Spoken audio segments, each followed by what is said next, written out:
Morning, ladies and gentlemen. Welcome to this meeting of the Employment and Appeals Subcommittee. And we said apologies. Thank you, Chairman. We have 17 members present.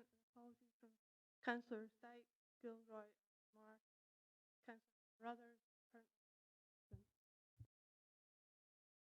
Okay. Any declarations of interest? No. Councillor Ferguson. Thanks, Chair.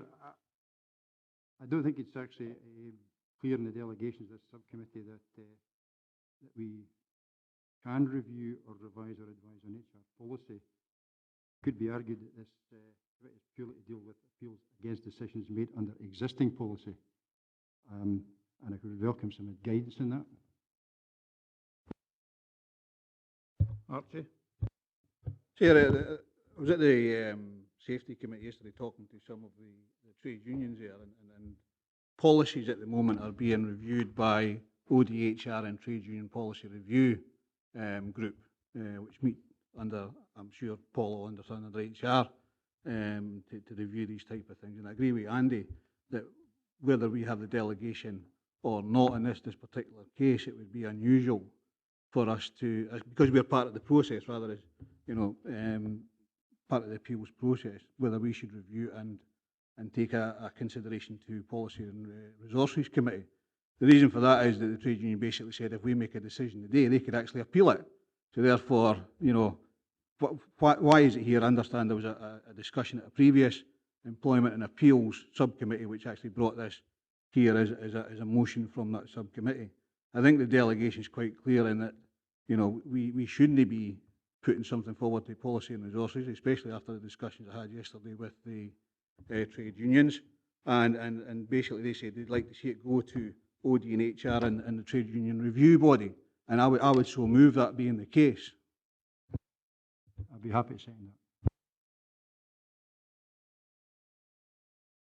that. Well, thank you. Just to confirm, there'd be a motion proposed by Councillor Dryburgh, seconded by Councillor Ferguson, that we wouldn't be considering this matter at this committee today, as it is not within the delegation, and that it would be considered through normal processes such as the ODHR. Oh. Chair, it would be competent for us to review that under the Organisational Development Framework which we've established with the trade unions for that purpose. Councillor Scobie.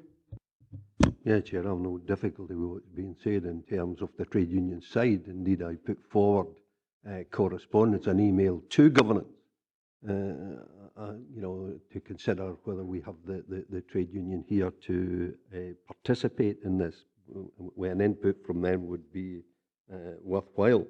It does seem ludicrous that we are going to discuss something today to go to Policy and Resources where at this stage the trade union are excluded, and at that stage they then would be included to comment on a report that goes to Policy and Resources. There are issues in here that do need reviewed, and I think the trade union would like to put that forward from the discussions I've had with them in that respect. I do think we do need clarity as to the delegation of this subcommittee, given that we fall out with standing orders, as an email I got back stated. I'm not sure as what the actual status of this committee, this subcommittee, actually is. So I think we do need some clarification as to the status and governance of this committee. Archie. I think that would be better placed at the Scheme of Delegation Subcommittee as opposed to here. I still stand by what I said. I think the trade union input is at the ODHR and the Trade Union Review Group, because they're reviewing a lot of policies at the moment, right across the employment scale. So I would agree that, if it goes to the Scheme of Delegation of this committee goes to the Scheme of Delegation Subcommittee, then it maybe make that a little bit clearer. However, as for trade union input, the ODHR and Trade Union Review Body is their input at the end of the day. Andy.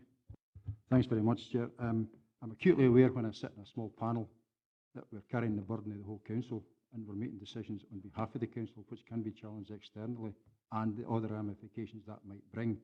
So I actually think it's absolutely crucial that we get clarity on the scheme of delegation and the roles and remits of everyone within those subcommittees, particularly when we're talking about people potentially losing their job or having severe sanctions and everything else, which can be challenged externally. Ian? Yeah, I think my concerns about the qualification of this subcommittee to consider that is the way I understood the statement at the very start of the paper. And to me, the statement here appeals against dismissal, punitive disciplinary sanctions, etc. Made it clear to me that it was totally inappropriate for this subcommittee to be considering this prior to consideration of the appropriate forums that Archie and Andy have outlined. Okay, we've got a motion. Do we have an amendment? Claire, could you read out the motion? Okay, Chairman, the motion is not to consider this report today as it's not within the delegation of the subcommittee, and this should be considered through Mr. Carkin says, through the organisational development framework, being the ODHR groups and the trade union review groups. Unclear whether you want to expand that for there to be clarity on this delegation should be taken to the standing order subcommittee. I think that would be appropriate, Chair, under making sure that we fully understand our delegations under the Employment Appeals Subcommittee, that goes to the scheme of delegations subcommittee to make sure that we are clear as well. I'm happy with that. Thank you. There's no other motions? Okay. Unanimously carried. Clear. And I have no further business. Thank you for your attendance.